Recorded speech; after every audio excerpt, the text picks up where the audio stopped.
Hi, in this episode we're going to talk about intuition, what it is, how it works and how to make the best use of it. My name is Rafal Burchard and you're watching Free Your Mind, the best place for everyone who wants to make the best use of your mind and body.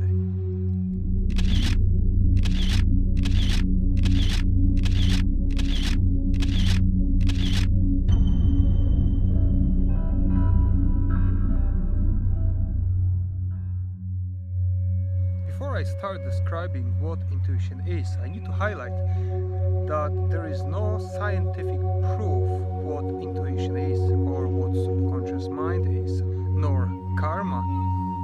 It's just theory. And as theory, we can have one as well. Below is just my point of view on what intuition is and how it works.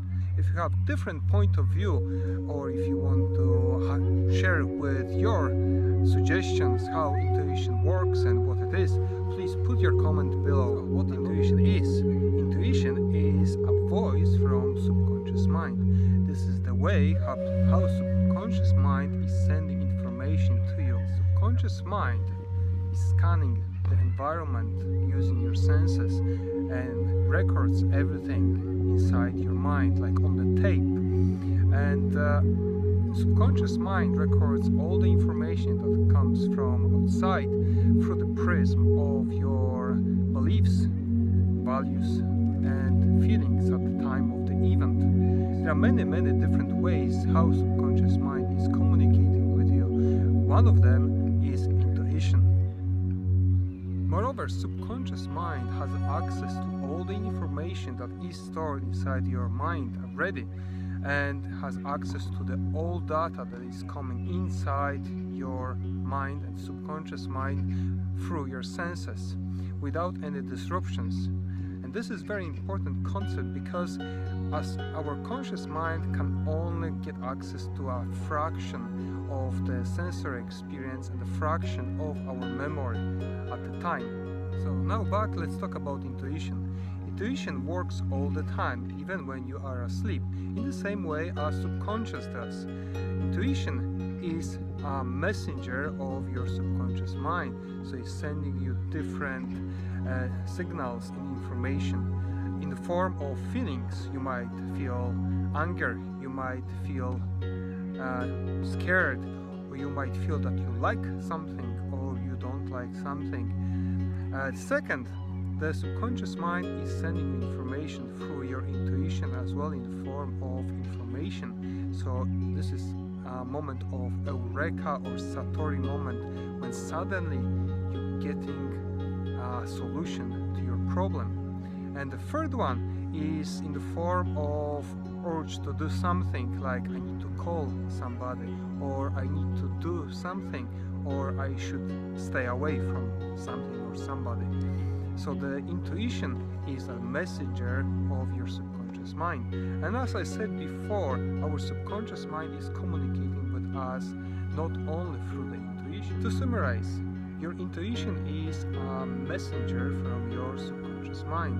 As such, it is not analyzing any data that is stored inside your mind, nor is not analyzing any sensory experiences that comes in.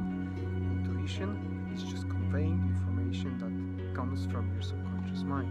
The subconscious mind does all the calculations, gathering information and analyzing data.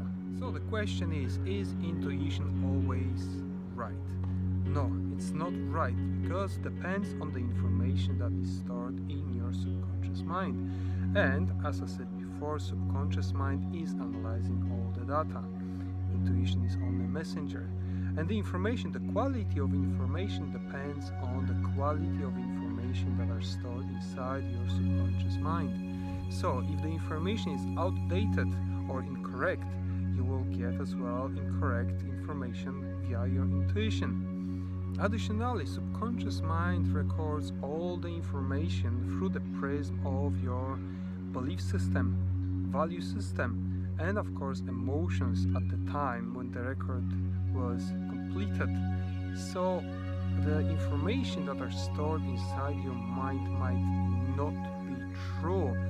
We might think that they are true, but they are not necessarily true with the objective facts. So if our subconscious mind is making the decision and prediction based on those informations, and our intuition is giving us the results of that deduction, the intuition might not be correct. So to give an example how it works, let's talk about barracuda fish. So barracuda fish is quite dangerous fish, and we should avoid that fish at all costs if possible. And I'm going to share with you with 3 facts, yes, 3 observations that would indicate imminent attack. So the first one is the fish will look straight at you, and preferably into your eyes to make you become hypnotized. The second clue is the fish will always look to the side, to the left and to the right, just to make sure that there is nothing behind. The third one, the barracuda will always retreat back to gain speed with the attack and the surprise as well moment. So those 3 things you might expect before the other barracuda strikes. And of course, right now, all those informations that I just gave you is just rubbish. I have no clue about what are the signs and symptoms of imminent attack. This is just make up things. So this is just to prove information. If you're going to record those 3 facts about barracuda, and believe me, those 3 facts right now will stay with you, you will make incorrect decisions based on those 3 facts. So your intuition cannot convey any other information that are stored already inside your subconscious mind. That's why intuition might be wrong. That's why your subconscious mind might be wrong as well when predicting the future. I cannot stress enough how important the quality of information is to make accurate predictions and intuitive or subconscious intuitive decisions. So how to program your subconscious mind to achieve the maximum results? So first of all, you need to study your subject. Be an expert in your subject. So then your subconscious mind can make a correct prediction about the subject. For example, if you want to predict violent behavior, you need to study the subject about violent behavior, how violent people behave and everything around violence. Then and only then you can make correct, up-to-date decisions, intuitive decisions, and predict some violent behavior. If you want to discover cure for COVID-19, well, you need to study human biology, and you need to study as well viruses, and of course many other subjects. So then and only then your subconscious mind will have enough data to analyze it and to give you the outcome. Second way to program your subconscious mind to achieve the best results is exposure. There's nothing better than expose yourself to the environment and the situation that you want to have knowledge and experience to make intuitive decisions in the future. So for example, in the barracuda situation, the best thing is to go get yourself a scuba diving experience with instructor and experience and see how the barracuda behaves in nature. So then and only then you will have up-to-date information. Well, I would not recommend to get attacked by barracuda, but you can get the first-hand information from the instructor how barracuda might behave and what to do in the event of attack. Third way to program your subconscious mind is experience. Experience is connected with exposure.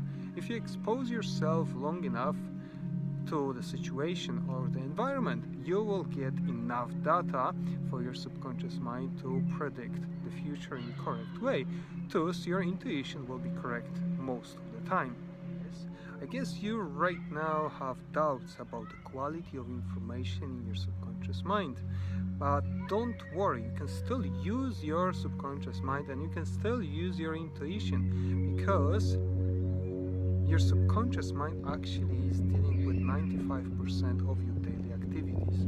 Only about 5% of your daily activity is controlled by your conscious mind. So as you can see, your subconscious mind does a very, very good job for you because you're still well and healthy.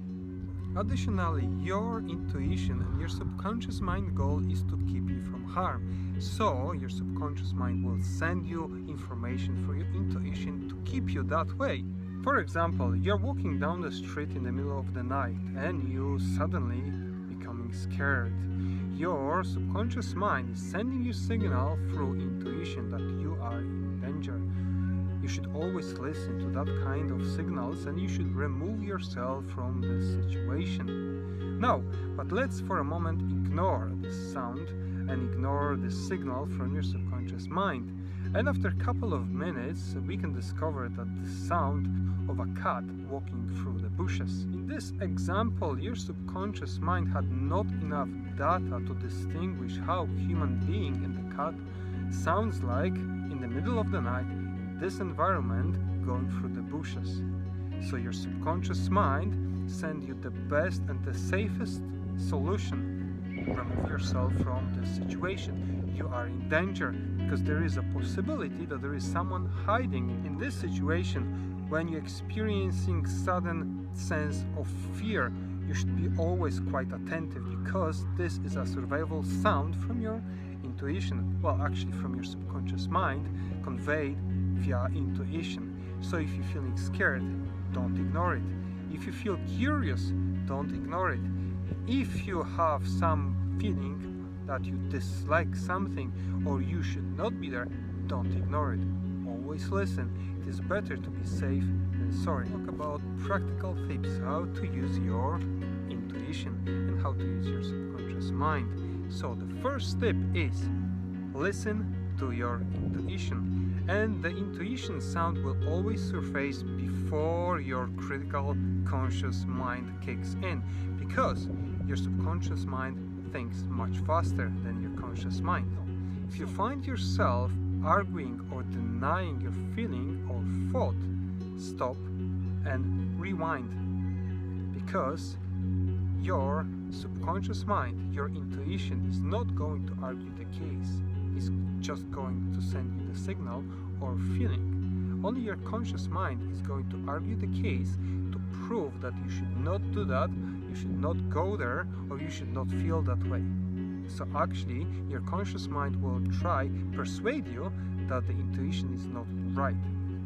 Listen to your first thought and feeling and don't argue with it. Second tip, always act based on your intuition, because it is always better to be safe than sorry. Mind that your subconscious mind is having the best interest of yours in mind. So whatever is happening, your subconscious mind had analyzed all the data available in your mind and all data that comes into your mind through your senses and is giving you the best solution. Third, after the event, analyze if possible, because if your action was incorrect or if your action was based on incorrect information, you want to analyze the data and correct the information that are stored inside your subconscious mind. So next time, if you find yourself in the same situation, you will act differently with up-to-date information. Obviously, not always you will have access to the data. For example, with the cat situation, you don't want to wait long enough to discover that this is actually a cat, because that might be somebody who wants to have something from you. So sometimes you might not be able to get access to all the information to correct. Again, it is better to be safe than sorry. It is better to act based on your subconscious mind information and suggestion than to wait for something bad to happen. And 4, anytime you're going to act on your intuition, suggestions or predictions, it will be much easier to access that information in the future, because first you will learn how to distinguish the information that comes in from your intuition and your subconscious mind. Second, you will learn how not to deny the information. And the third, because your intuition will sound much louder in your mind when the situation or prediction appears. Always act on your subconscious mind, suggestions on predictions. Then analyze what is happening and find out if you've acted on correct and up-to-date information. If not, correct that information inside your mind. As I said at the very beginning, our subconscious mind is communicating with us not only through our intuition. The other forms of communications are, for example, automatic thoughts, automatic negative thoughts, automatic negative behaviors, and habits. So, for example, cravings, it's a thought of I must do. It's a form of communication from our subconscious mind. So we need to keep in mind that not all communication will give us a positive overall outcome. But I'm going to talk about how subconscious mind is communicating with us in other way than intuition, and I'm going to talk about how to overcome those negative behaviors and negative records inside your subconscious mind over my next episode. Make sure to subscribe to get notification when my new episode resurface next time. If you have any comments or if you have any questions, please put them in the comment box below. Thank you very much for watching this episode. My name is Rafal Burchard and you're watching Free Your Mind. See you next time.